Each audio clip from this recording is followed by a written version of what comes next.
Another one of GIMP's nice little transformation tools is something called the Cage Transformation Tool. It's located over here in your Tools panel, and if you hover over it, it says Cage Transforms. It says it basically allows you to deform a selection by using a cage. And so I've got this document open here. I'm going to press the number 1 on my keyboard to go to 100%, and then I'm just going to zoom out one time by pressing the minus key so you can see exactly what's going on. And I'm going to select the Cage Transform tool, and you'll notice when you do that, you have 3 tool options: create or adjust the cage, deform the cage, and fill the original position of the cage with a color. And so in this case, I'm actually working with a white background, so I'm going to choose to fill the original position of the cage with a color. And so then I'm going to also create the cage. So I'm going to go ahead and create the cage first. Basically, when you create the cage, you're just creating points along a path here that you want to control. And I try to do this in areas that I want to hinge, basically. So I'm just putting controls around where I think this might hinge. And so with the dummy, it's actually quite easy because I just go where the joints are inside of the mannequin figure here. So just go along the edges. And we're essentially putting it inside of a wire mesh that we're then going to be able to control independently. So I'm just going to go all the way around the figure here. Again, this is just up to you how you want to do this. You don't have to have any sort of rhyme or reason why you do this, but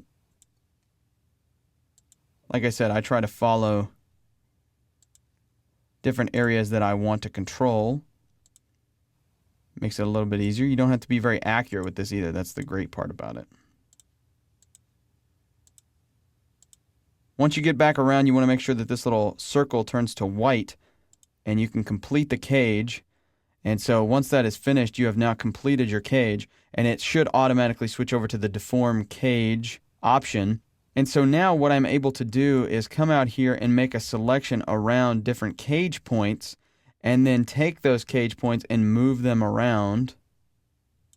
And so you can see when I move that around, it actually moves the handles with it.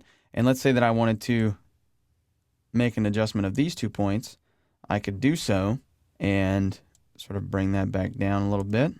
It's almost like a liquid type of rescale that's going on here, but at the same time you get all these different points of control. So if I wanted to move this whole arm, I would select all of these different points like this, and then you can just swing this down like so. You get some pretty neat looking controls with this, and takes it a minute to render, but once it does render, it renders quite nicely and pretty quickly. And it's filling in the original position with a color, and it's trying to, determine the best color for that.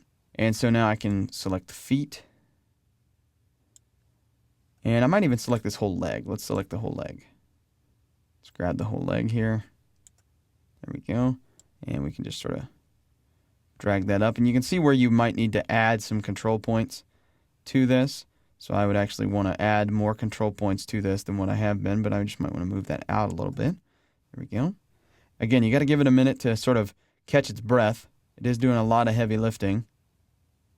So I'll grab this foot here and the leg, and let's kind of move that back over. Pretty neat.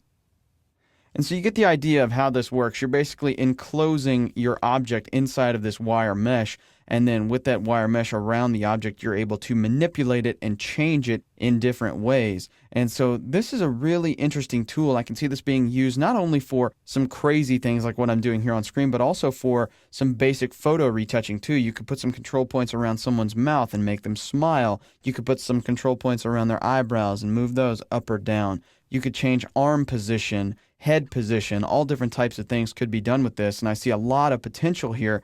But for the most part, it's just as simple as setting your control points, then selecting those points, and then moving them around. No matter what the image or what the project, I see this having multiple uses in multiple different ways. So take some time and practice with this. It's not exactly a natural tool that you're going to feel comfortable with right off the bat. But once you figure out how to work this thing and how to set up the control points, you'll be amazed at the amount of creative control you're going to have over your images when you're using a tool like the Cage Transform.